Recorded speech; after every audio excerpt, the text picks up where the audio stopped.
Feliz sábado, feliz año nuevo para todos. Primer sábado, hoy que comenzamos este año. Qué privilegio, ¿no? Estar en la casa de Dios, el primer sábado, haber transcurrido un año, comenzar otro.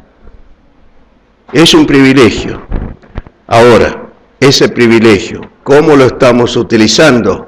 Es la respuesta que va a dar cada uno de sí mismo, ¿no es cierto? Pero sí debemos estar realmente convencidos de que debemos aprovechar el tiempo que Dios nos está dando y regalando. En la Universidad Adventista del Plata, en Entre Ríos, cuando uno entra por la entrada principal, hay un reloj en el medio del campus. Aquellos que han visitado lo podrán recordar. Y debajo de ese reloj dice: las horas pasan, tendréis que rendir cuenta de ellas. No tan solo a veces el diezmo que damos, el 10%, sino que vamos a tener que responder del diezmo del tiempo en que lo hemos aprovechado. Que realmente este año, con la ayuda de nuestro buen Dios, podamos responder también con el diezmo del tiempo, aprovechándolo de la mejor manera. Por eso decía, qué hermoso aprovechar el tiempo de este santo sábado que Dios nos da para poder conocerlo un poquito más. Háblame de Jesús, dice aquí. No podemos hablar de otra cosa, mis queridos. Hablar de Jesús. Por eso nos hemos congregado en esta mañana para hablar de nuestro buen Dios, lo que Él ha dejado en su santa palabra, para que realmente sirva de ayuda, de una ayuda idónea, que nos prepare para ese pronto encuentro con nuestro buen Dios.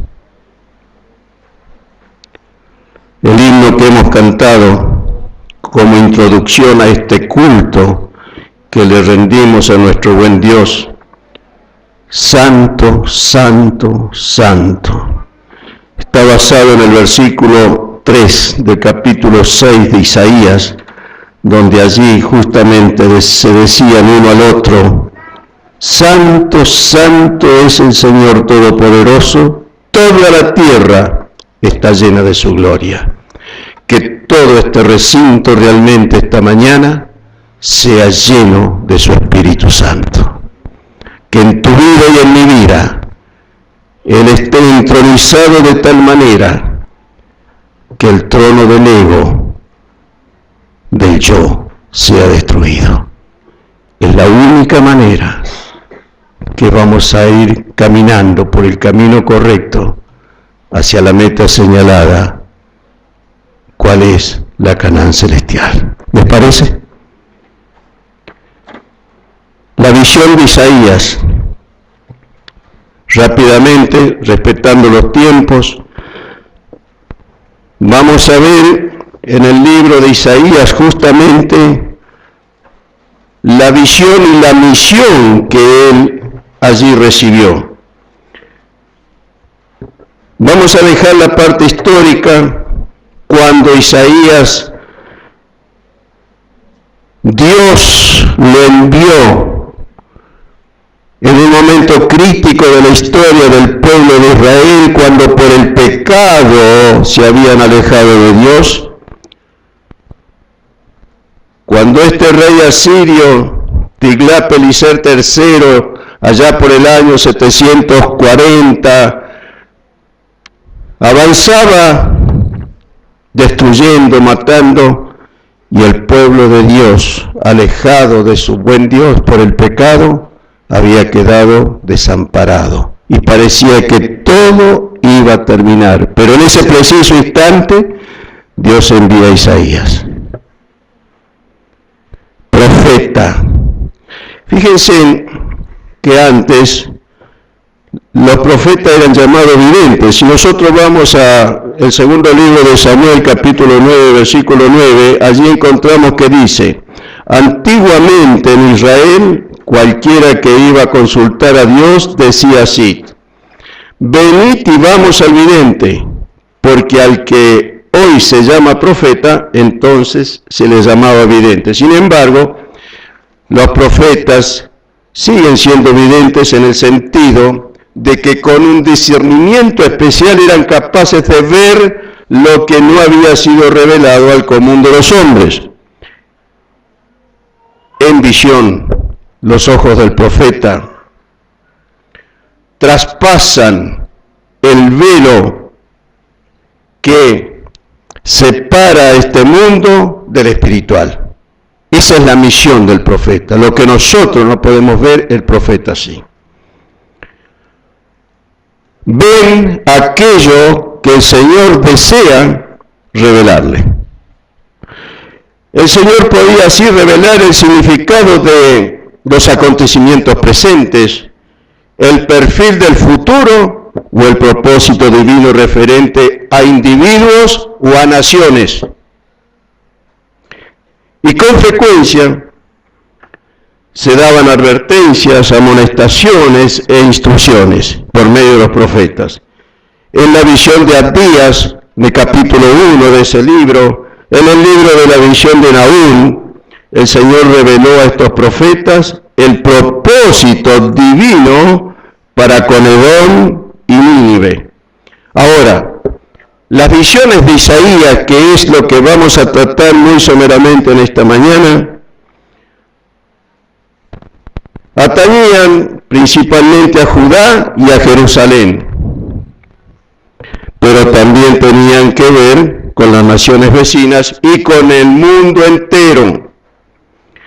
Mediante la visión de Isaías, tenemos nosotros el privilegio de ver las cosas como Dios las ve y como nos las quiso revelar a través de su profeta. Repito, nosotros, mediante la visión de Isaías, tenemos el privilegio de ver las cosas como Dios las ve y como nos las quiso revelar a través de su profeta.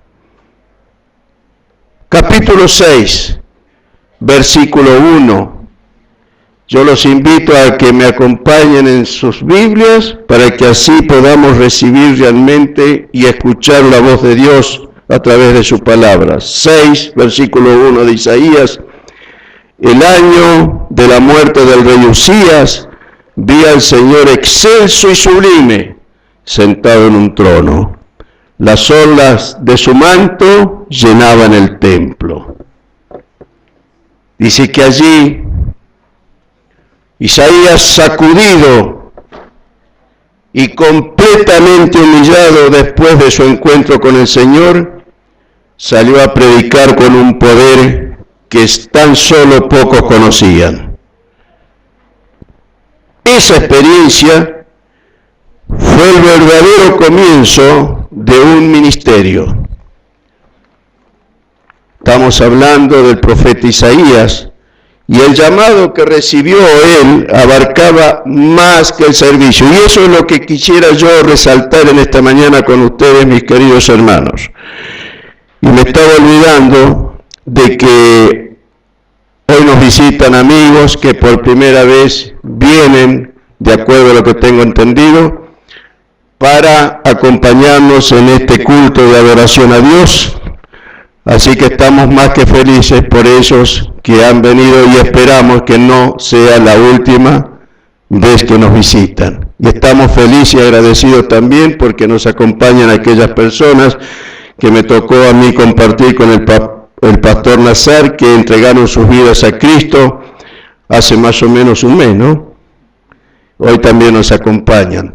Así que todos juntos elevamos nuestro espíritu a nuestro buen Dios en este acto de adoración. Decíamos que Isaías había recibido el llamado, pero era doble. Dice, debía ser santo y debía ir. Debía ser santo y debía ir. ¿Debía ir a dónde? A realizar la tarea que como profeta Dios le había asignado. Para comprender lo que ocurrió y para entender por qué él debe seguir, el ir debe seguir al ser santo, debemos volver a leer este versículo y un poquito más adelante los que siguen. El versículo 2 dice: por encima de él había serafines, cada uno de los cuales tenía 6 alas. Con 2 de ellas se cubrían el rostro, con 2 se cubrían los pies y con 2 volaban. Y se decían uno al otro: Santo, Santo, Santo es el Señor Todopoderoso, toda la tierra está llena de su gloria. Y al sonido de sus voces se estremecieron los umbrales de las puertas y el templo se llenó de humo. Entonces grité: ¡ay de mí que estoy perdido! Soy un hombre de labios impuros y vivo en medio de un pueblo de labios blasfemos, y no obstante mis ojos han visto al Rey, al Señor Todopoderoso. Y en ese momento voló hacia mí uno de los serafines. Traía en la mano una brasa que con unas tenazas había tomado del altar, y con ella me tocó los labios y me dijo: mira, esto ha tocado tus labios, tu maldad ha sido borrada y tu pecado perdonado. Entonces oí la voz del Señor que decía: ¿a quién enviaré? ¿Quién irá por nosotros? Y respondí: aquí estoy, envíame a mí. Dios se había presentado a Isaías en una demostración espectacular de poder. El recinto del trono se había llenado de humos. Apareció en toda su belleza una multitud de ángeles, dice que provistos de 6 alas volaban en todas direcciones mientras clamaban: Santo, Santo, Santo. Incienso, humo y otras manifestaciones. Podríamos hasta decir un poquito también que en la narrativa bíblica no expresa lo mejor cabalmente toda la magnificencia, toda la santidad que allí se había demostrado. Pero el propósito de Dios en todo esto se echa de ver en lo siguiente. La reacción de Isaías dice que se vio a sí mismo como nunca se había visto antes. ¿De qué manera? Pecador en medio de gente pecadora. No pudo menos que sentirse abrumado por una tremenda sensación de culpabilidad al comparar su propia vida con la majestad y la santidad de Dios. Pero el Señor perdonó su pecado. Cuando el profeta reconoció su necesidad, Dios pudo obrar. Envió un ángel para que tocara sus labios con un carbón encendido. Ahora fíjense un poquito lo que significa esta acción, ¿no? Dice allí: el carbón encendido del altar representaba el poder refinador, purificador de la gracia divina. También significaba una transformación del carácter. Y desde ese momento, el único gran deseo de Isaías para su pueblo fue que ellos pudieran experimentar la misma obra de purificación y transformación. Ahora, para nosotros, mis queridos, la lección práctica para aplicar a nuestras vidas, para que podamos crecer preparándonos, nuestra mayor necesidad hoy es que nuestros labios sean tocados con el santo fuego del altar de Dios.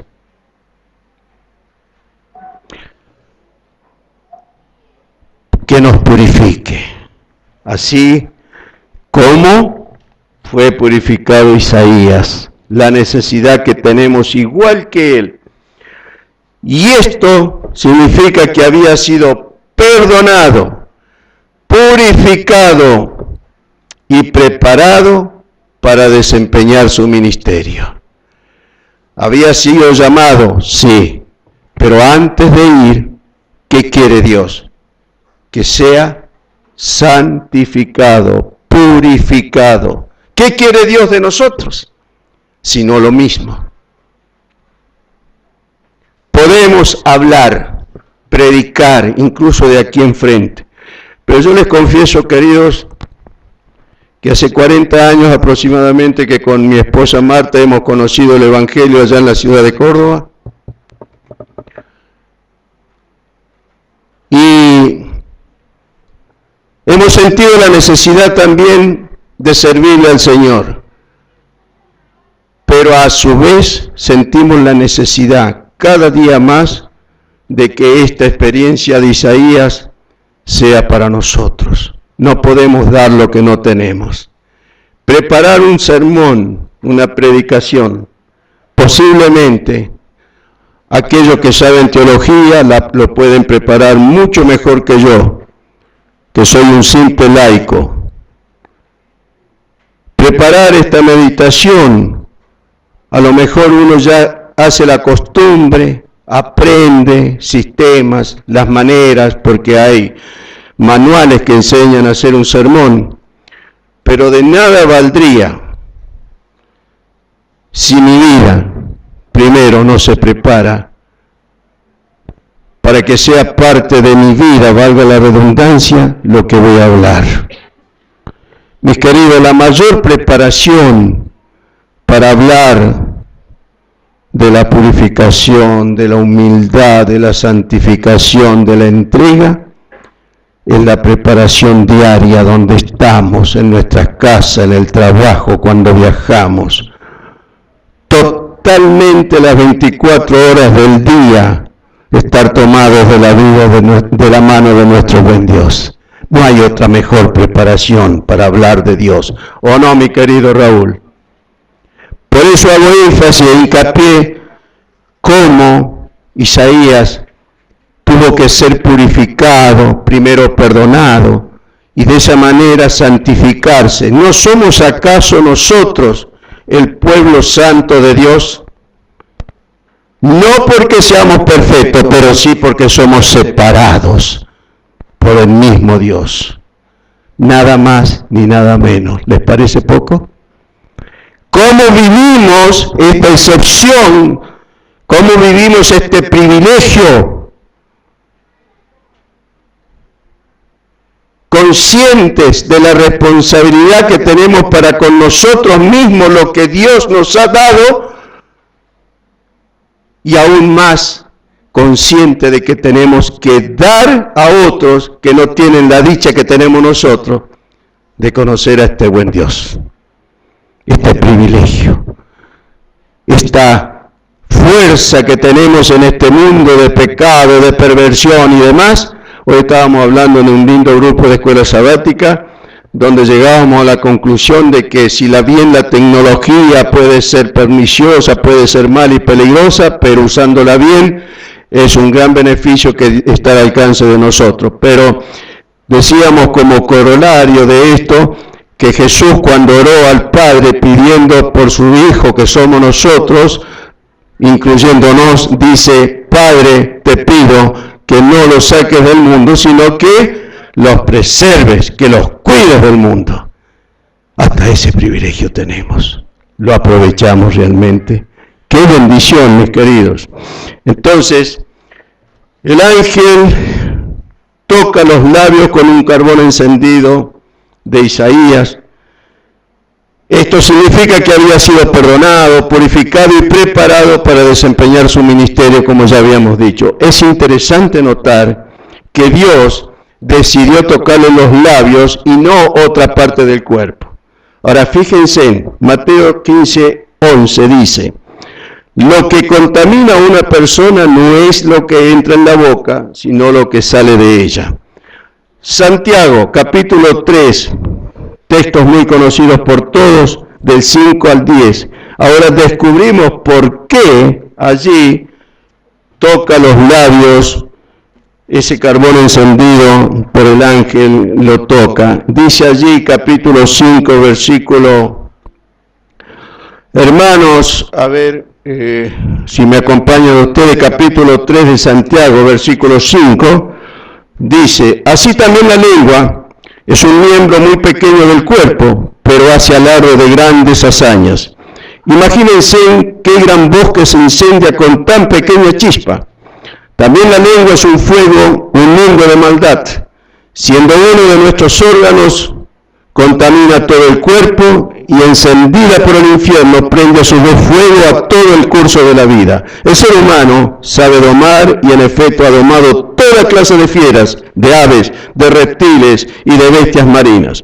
Pero nadie puede domar la lengua. Es un mal irrefrenable lleno de veneno mortal. Con la lengua bendecimos a nuestro Señor y Padre y con ella maldecimos a las personas creadas a imagen de Dios. Ahora, fíjense ustedes allí el por qué han sido tocados los labios de este buen profeta. ¿Por qué hace hincapié en que nosotros también debiéramos tener muy presente, muy en cuenta todo esto? Entonces Dios lo llama directamente a Isaías. En forma sorprendente, al extender ese llamamiento a Isaías, Dios lo hace como si fuera un llamado general. ¿A quién enviaré?, dice. ¿Y quién irá por nosotros? La respuesta de Isaías, heme aquí, envíame a mí. Muy brevemente, hay un comentario que quiero compartir con ustedes que dice así. La respuesta de Isaías fue inmediata. Como Pablo, Isaías tenía un gran deseo, que Israel pudiera ser salvo. Romanos, capítulo 10, versículo 1 dice, hermanos, el deseo de mi corazón y mi oración a Dios por los israelitas es que lleguen a ser salvos. Ahora fíjense que sabía que el castigo de Dios estaba pronto para caer sobre el pueblo culpable. Y anhelaba Isaías que los israelitas abandonaran sus pecados. A partir de entonces, la única tarea de Isaías sería la de llevar el mensaje divino de amonestación, de esperanza a Israel, a fin de que pudiera captar la visión del amor de Dios y de la santidad de Dios para ser salvo. Pregunto, tú y yo, Saúl y Milca, ¿qué Dios nos ha dejado a nosotros, su pueblo, en el final de los tiempos, si no es justamente llevar el mensaje de salvación, de misericordia? ¿A quiénes? A los que todavía no conocen lo que nosotros conocemos. Es más, invitarlos, traerlos, hablarles y darle ejemplo de vida para que esas almas también puedan unirse a este pueblo santo y caminar hacia la Canaán celestial. Ese es el mayor privilegio que tenemos, mis queridos. Ese privilegio que le dio a Isaías nos da a nosotros, el pueblo de la Biblia. Hace aproximadamente, como les decía anteriormente, casi 40 años que hemos conocido este mensaje tan lindo, tan poderoso en nuestras vidas, con mi esposa allá en Córdoba, y hicimos este pacto con nuestro buen Dios, en un acto de agradecimiento por todas las bendiciones que habíamos recibido, y la mayor es haberlo conocido a Él, de salir a predicar este mensaje a nuestra manera, con nuestras limitaciones, humildemente, con nuestras limitaciones también intelectuales. Pero hay una cosa, mis queridos, el milagro que Dios ha hecho en la vida de cada uno de ustedes, en mi vida, eso es lo que Dios quiere que le transmitamos a la gente. El milagro de habernos sacado, en mi caso, ya me había sacado de la cárcel, de la droga, de todas esas cosas que en esos momentos habían desviado totalmente mi vida, separado y alejado de mi familia. En su infinito amor y misericordia, Dios es como si hubiese sanado, perdonado y hasta olvidado. Y a los 74 años hoy puedo darle gracias a Dios. Hasta un cáncer terminal, donde los médicos le dijeron a Marta, llévelo porque no tiene más cura, físicamente hablando. Y Dios se dignó, me sacó, y aquí estamos para alabarlo. ¿Cómo no le vamos a dar gracias? Y la manera única que vimos con mi esposa Marta, dijimos, vamos a ponernos en las manos de Dios y que Él nos dirija. Cometimos la primera locura, vender la casa en Córdoba, para que nada nos retuviera y empezamos a caminar el país. Seguros de que las promesas de Dios se cumplen. Primero, dice, buscad el reino de Dios y su justicia y todo lo demás se os dará por añadidura. Y hoy podemos decir amén, porque en los 30 largos años jamás Dios nos ha dejado faltar nada. Salud y todo lo demás para disfrutar de esta vida, haciendo su voluntad, felices, compartiendo con nuevos hermanos, encontrándonos en la misma dirección, con el mismo anhelo de poder llegar a la Canaán, pero no solos, invitando, ayudándonos, animándonos, porque no todos crecemos al mismo nivel, no todos tenemos las mismas pruebas, pero sí todos debiéramos convenir que tendríamos que tener el mismo anhelo de amar a Dios y amarnos entre nosotros. Entonces Isaías, Dios lo llamó directamente. Muchas veces esto lo hemos leído en palabras, heme aquí, envíame a mí, hemos escuchado sermones, lo hemos empleado a esto como lema en los congresos de laicos de la iglesia, pero mis queridos, a pesar del hecho de que Isaías fue llamado a desempeñar un ministerio especial y profético, y la visión que él recibió especial también, a menos que nuestra experiencia sea semejante a la de Isaías, vamos a fracasar totalmente. ¿Qué quiero decir con esto? No podemos salir a predicar si no entregamos toda nuestra vida a nuestro buen Dios para que su Santo Espíritu nos transforme, nos cambie. Porque la gente, mis queridos, el prójimo, necesita ver vidas transformadas. Muchas veces menos palabras y más hechos de vidas transformadas.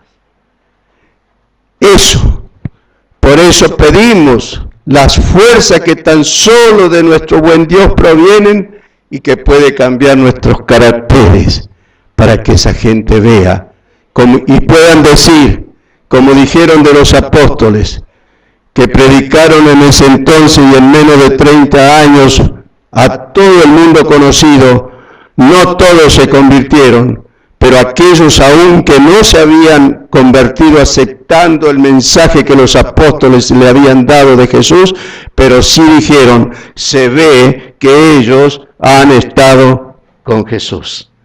Que también la gente, porque no todos lo aceptan, pero por lo menos que vean que nosotros estamos con Jesús.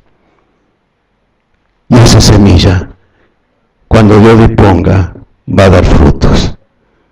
Querido, ese es el llamado que Dios nos hace a través de esta pequeña meditación que hemos extraído de la visión de Isaías. Necesitamos una visión de Dios. Por medio de la palabra del Señor, cada cual puede recibir su visión.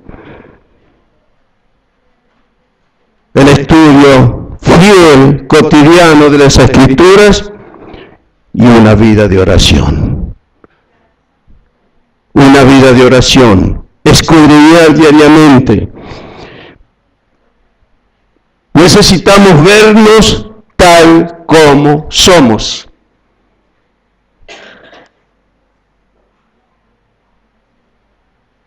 Después de considerar la pureza y la majestad de Dios, estaremos en condiciones de comprender nuestra propia situación. Isaías, cuando lo vio a Dios Padre sentado en su trono y toda su majestad, se sintió realmente como un gran pecador, dice, en medio de los pecadores. Ante la presencia de nuestro buen Dios, cuando nos postramos, ¿cómo nos sentimos? ¿Reconocemos realmente que somos pecadores, que nos falta mucho? ¿Nos humillamos para recibir realmente la unción del Espíritu Santo? Por eso yo oraba esta mañana y estoy convencido de lo que les digo, mis queridos, que no soy nada mejor que ustedes, soy peor muchas veces que ustedes, pero estoy convencido de algo, que la obra del Espíritu Santo nos transforma. Que el Espíritu Santo nos da fuerza para sobrellevar las cargas de esta vida y sobre todo nos da fuerzas para luchar contra el pecado y ser vencedores en el nombre de Jesús. Porque si Él me rescató a mí, ¿por qué no puedo rescatar a otros? El sábado pasado estábamos en casa, porque todos los sábados por la tarde tenemos el grupo pequeño y una chica de 18 años que fue por segunda vez acompañada por su suegra. Dice, 18 años, a los 16 tuvo un bebé.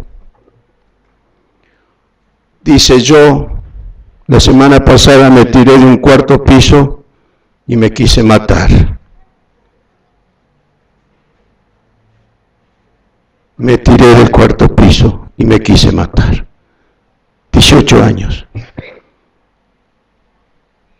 ¿Cómo puedo hacer? ¿Qué tengo que hacer? 18 años con esta vida. Pero fíjense, del cuarto piso, yo calculo que pueden haber sido unos 8 metros más o menos, 12 metros me dice el hermano. Quedó desparramada, como quien diría, en el suelo, entre hierros, entre escombros, y tan solo tiene un rasguño en el pie. Todos creían que se había matado. Cuando va la suegra, la levanta, como les comento. ¿No tiene un propósito Dios para cada uno? ¿No vemos la mano de Dios en una pecadora, podríamos decir? Podríamos trasladarlo esto a nuestra vida. Y Dios está dispuesto ahí, a diario. Porque el deseo santo de Dios es que ninguno se pierda, mas todos tengamos vida eterna, dice San Juan 3:16. Les comentaba esto porque a diario confrontamos en nuestra tarea con personas, con casos, y muchas veces más jóvenes que adultos, perdidos. Yo digo siempre cadáveres andantes con vida física porque respiran, pero muertos espiritualmente. Pueblo de Dios, pueblo adventista del séptimo día que somos nosotros, podemos decir como Isaías, una vez que nos hemos santificado, hemos visto al trono de Dios y a Dios sentado como nuestro Padre, como nuestro Redentor y Creador, podemos decir, Señor, he aquí, envíanos a nosotros. En el trabajo, cuando viajamos, cuando estamos de vacaciones. No hace falta tanta teología. Dichosos aquellos que puedan estudiar teología. Pero hace mucha falta que nuestras vidas sean consagradas, entregadas totalmente, para que el buen Dios, su Santo Espíritu, pueda usarnos, transformarnos. Es el único que hace la tarea esa. Por nosotros mismos no podemos. Queridos, para ir terminando, quería decirle que debemos recibir el perdón divino. Dios jamás nos deja humillados y caídos. Nos arrepentimos, reconocemos que somos pecadores y confesamos nuestros pecados, recibimos la paz. Esa paz que antes no nos dejaba muchas veces ni dormir. Yo sufría de pánico, estaba en la ciudad de Córdoba y caminaba 20 metros y me daba vuelta porque creía que me perseguían. ¿Por qué pasa eso? Mi conciencia, querido, tantas cosas malas que había hecho. Y yo huía de Dios. Mi señora recibió el mensaje y a los 3 años empecé yo a querer a ver de qué se trataba. Y en esos 3 años mi pobre esposa la perseguía, le pegaba. Fíjense hasta dónde puede llegar la bajeza, ¿no? Cuando uno equivoca el camino. Pero nunca más fue desde que acepté a Jesús en mi vida. ¿Puedo ser feliz con ustedes? Claro que sí, más que felices. Hemos perdido un hijo hace un año, de 48 años, de un día para el otro. Si no hubiese sido por haber aceptado a Jesús hace 40 años, no hubiésemos podido superar esta situación tan terrible. Si hay un dolor que supera todos los dolores, es perder un hijo. Pero aquí estamos, tomados de la mano de Dios, prosiguiendo hacia la meta, porque de Él recibimos fuerza, aliento. Él cicatriza, Él llena vacíos. Junto con mi hermana que nos acompaña en esta mañana, que es de la iglesia de Palermo, ella perdió una hija también en el mismo año. Así que tuvimos juntos que abrazarnos, tomarnos de la mano, seguir confiando en este buen Dios, que es un Dios real. No es utopía, es real. Cuando uno pasa por este valle de lágrimas y recibe el consuelo, recibe el bálsamo, recibe las fuerzas, gracias Dios, porque nos asistes. Y es la mayor demostración de amor que Él tiene para cada uno y todos nosotros. Por último, mis queridos, la clave entonces del testimonio cristiano acertado y del éxito comienza con una visión de Dios.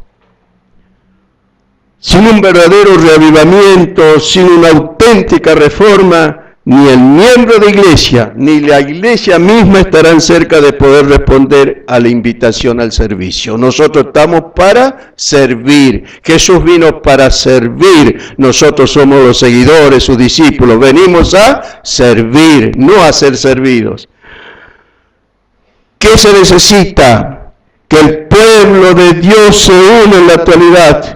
Se necesitan hermanos cada vez más en número creciente, hermanos y hermanas que hayan visto cara a cara a Dios, que hayan vencido el pecado en sus vidas y que por eso mismo estén en condiciones de ganar almas para el Señor. Mis queridos, leyendo algunas meditaciones del pastor Charles Spurgeon, un gran predicador, junto con mi esposa, hemos hecho un pacto y que quiero yo invitarlos, si a ustedes les parece, lo que este buen predicador dice. Ora para que este año seas santo, humilde, celoso y paciente. Ora para que tengas una comunión más cercana con Cristo y para que entres con mayor frecuencia en la sala del banquete de su amor, según Cantares capítulo 2, versículo 4. Ora para que seas un ejemplo para los demás y para que puedas más y más vivir para la gloria de tu Señor. Que el lema de este año sea: permanece constante en la oración. En esa oración también llena de agradecimiento. Mis queridos, que Dios nos siga bendiciendo y este año nuevo que comenzamos, tomados de la mano de nuestro buen Dios, sea de prosperidad, especialmente en la faz espiritual, y que podamos llegar a esa meta señalada, cuál es la Canaán prometida a sus hijos fieles, Y yo siempre digo, entre los cuales nosotros queremos ser contados, y no tan solo nosotros, nuestros seres amados. Que ninguno falte, y aquellos a todos a los cuales podamos darle este mensaje de esperanza y de vida eterna. Que Dios nos ayude, nos siga bendiciendo. Amén.